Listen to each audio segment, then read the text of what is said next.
మా జోగి గోర్ఖాన్ని ఈ రోజున పోలీసులు అరెస్ట్ చేసాం, మనందరం చూసాం. అయితే కోర్టులో సబ్మిట్ చేసిన తర్వాత ఏం జరుగుతుంది అనేది ఇక కోర్టు వారి మీద, జడ్జి గారి మీద ఆధారపడి ఉంటుందండి. అయితే ఈలోపు వైసీపీలో చాలామంది తొట్టారం బ్యాచ్ ఉంటుంది కదా, ఈ తొట్టారం బ్యాచ్ ఆల్రెడీ ప్రచారం మొదలుపెట్టేసింది. ఏంటంట, కాశీబొగ్గలో జరిగిన తొక్కిసలాటని డైవర్ట్ చేయడానికి జోగి రమేష్ని అరెస్ట్ చేశారండి. కాశీబొగ్గ కేసుని డైవర్ట్ చేయడానికి జోగిని అరెస్ట్ చేశారా, లేదా జోగి రమేష్ అరెస్ట్ని డైవర్ట్ చేయడం కోసం కాశీబొగ్గ ఘటనని వీళ్ళు ప్రచారం చేస్తున్నారా? కాశీబొగ్గ ఘటనలో వాళ్ళు ఎంతమంది వస్తారని తెలియక పోలీసులకు కానీ లేకపోతే అక్కడ అధికారులకు కానీ ఇన్ఫార్మ్ చేయలేదట. వాళ్ళు తక్కువ మంది అనుకున్నప్పుడు ఎక్కువ మంది వచ్చేసారు, తొక్కిసలాట జరిగింది. దీనిలో పోలీసులకి ఏం సంబంధం, వాళ్ళు ఏం తప్పు చేశారని చెప్పి ఆ నిర్వాహకులు చెప్తున్నారు. ఇక పోలీసులకే సంబంధం లేదని వాళ్ళే చెప్తూ ఉంటే దీంట్లో గవర్నమెంట్కి ఏంటి సంబంధం? అక్కడ దురదృష్టకర సంఘటనలు జరుగుతూ ఉంటాయి. దాన్ని డైవర్ట్ చేయాల్సిన అవసరం అసలు గవర్నమెంట్కి ఏంటి? దాన్ని డైవర్ట్ చేయడానికి గవర్నమెంట్ ట్రై చేయట్లేదండి. ఇప్పుడు ఈ గోర్ఖా అన్న ఈ కల్తీ లిక్కర్ కేసులో దొరికిపోయాడు కదా, ఈయన్ని డైవర్ట్ చేయడానికి దానికి లింక్ పెడుతున్నారు. అమ్మ వీళ్ళు తెలివితేటలు అసలు మామూలుగా ఉండవు. కల్తీ లిక్కర్ గురించి ఎప్పుడైతే ఈ కూటమి ప్రభుత్వం పలానా చోట కల్తీ చేస్తున్నారు లిక్కర్లు అని చెప్పి తెలుసుకుని అర్జెంటుగా పట్టుకుని బొక్కలేయండిరా, ఏ పార్టీ కూడా పర్లేదని చంద్రబాబు నాయుడు గారు, లోకేష్ గారు, పవన్ కళ్యాణ్ గారు ఆదేశాల మేరకు అక్కడ కల్తీ లిక్కర్కి సంబంధించిన గోడౌన్ మీద దాడి చేసి వాళ్ళందరినీ బొక్కలేస్తే ఈ వైసీపీ వాళ్ళు వెంటనే మొదలుపెట్టారు, ఇది తెలుగుదేశం వాళ్ళే చేస్తున్నారు, తెలుగుదేశం వాళ్ళే చేస్తున్నారని 1కి 10, 10కి 100, 100కి 1000 ప్రచారాలు మొదలుపెట్టారండి. వీళ్ళు ఎప్పుడూ అదే చేస్తారు. నేను స్టార్టింగ్ నేను చెప్తున్నాను. నేను ఒక ఎగ్జాంపుల్ కూడా చెప్పాను. పిల్లల్ని ఎత్తుకుపోయి ఒక 50 మంది పిల్లల్ని ఎత్తుకుపోయి ఆర్గాన్స్ అమ్ముకుని చంపేసిన 4 దొంగల్ని ఆ గ్రామ ప్రజలందరూ తరుముకుంటూ వెళ్తే వాళ్ళు ఒక గదిలోకి దూరి తాళం పెట్టుకున్నారట. తాళం పెట్టుకుంటే వాళ్ళని ఎలా బయట తీసుకురావాలో తెలియక పిల్లలను కోల్పోయిన తల్లిదండ్రులు పెట్రోల్ వేసి తగలబెట్టేద్దాం కదా అని ఆ తలుపు గది నుంచి పెట్రోల్ వేస్తే ఆ పెట్రోల్ ఆ దొంగల దగ్గరికి చేరుకుంటుంది. చేరుకునే క్రమంలో పాపం మళ్ళీ తల్లిదండ్రులు పోతే పోన్లేగా ఏదో మనం క్షమిందామా, ఎందుకంటే ఎవడన్నా ఒకటే కదా, పోలీసులకు అప్పగిందాం అని కాస్త ఆలోచిస్తూ మాట్లాడుకుంటున్నారట. ఈ లోపల అవతల నుంచి ఆ దొంగ నాగుడుకులు ఆ వస్తున్న పెట్రోల్ మీద తీసి అగ్గులు వేశారట. ఆ పెట్రోల్ వెనక్కి మండుకుంటూ వచ్చి మొత్తం తల్లిదండ్రులందరూ చచ్చిపోయారు. సేమ్ వైసీపీలో అలాంటి క్రిమినల్ గాళ్ళు ఉన్నారు. తప్పు చేసిన వాళ్ళని మనం శిక్షించకపోతే వాళ్ళు అదే తప్పును మన మీద కేసి మనల్ని తగలబెట్టేస్తారు. వివేకానంద రెడ్డి గారు మర్డర్ విషయంలో ఏం జరిగింది? ఆయన చనిపోయిన వెంటనే అవినాష్ రెడ్డి గారు, జగన్ రెడ్డి గారు, మరో రెడ్డి గారు వీళ్ళందరూ ప్రెస్ మీట్లు పెట్టేసి చంద్రబాబు నాయుడు గారి మీద తోస్తారు. ఎందుకు?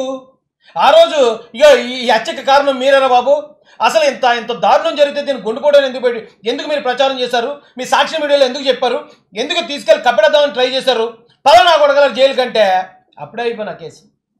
ఎప్పుడైతే అది ఆలోచించారో అప్పుడు ఉన్న చంద్రబాబు నాయుడు గారు గవర్నమెంట్ తిరిగి చంద్రబాబు నాయుడు గారి మీద తోస్తారు.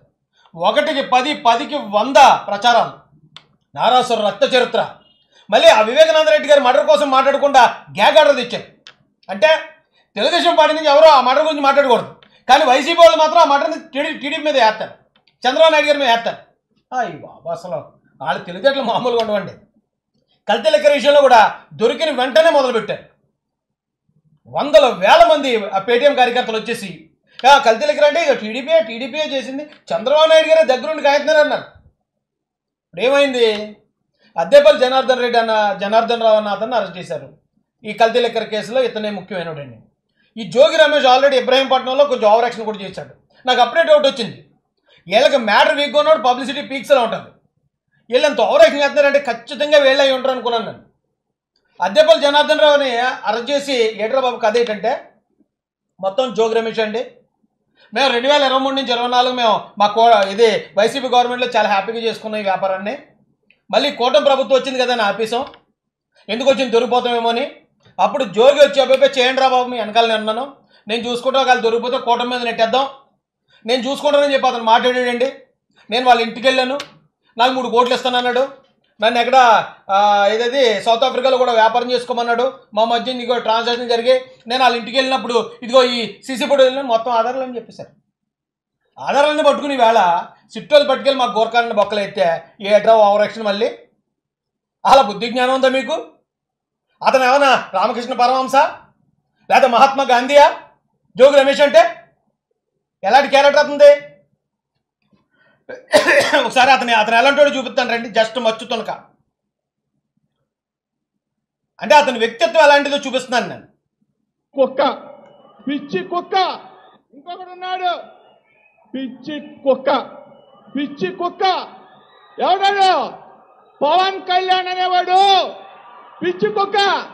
ఏమయ్యా పవన్ కళ్యాణ్, పిల్లల్ని మార్చడం కాదు, నువ్వు పిల్లల్ని మార్చడం కాదు, ఎన్ని పార్టీలను మార్చావురా బాబు నువ్వు? ఎన్ని పార్టీలు మార్చావు?